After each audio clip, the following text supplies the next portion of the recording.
Здравейте, аз се казвам Даяна. През свободното си време обичам да чета и слушам музика. След като завърша, ще работя в областта на хранително-вкусовата промишленост.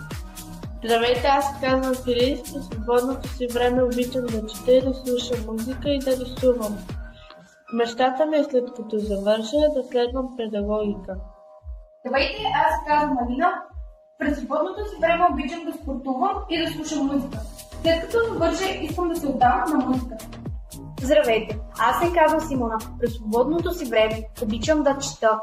Говоря 4 езика. Мечтая след като завърша 12 клас да запиша психология.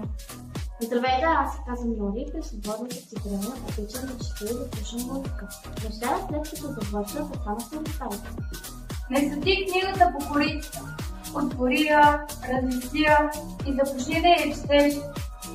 Подописах историята и може би ще ти стане интересно или ще я прочетеш на един път.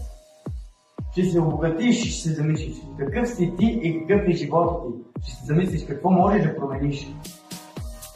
Един път може да ти харесва и дом ти е да го ходиш, да я забаваш.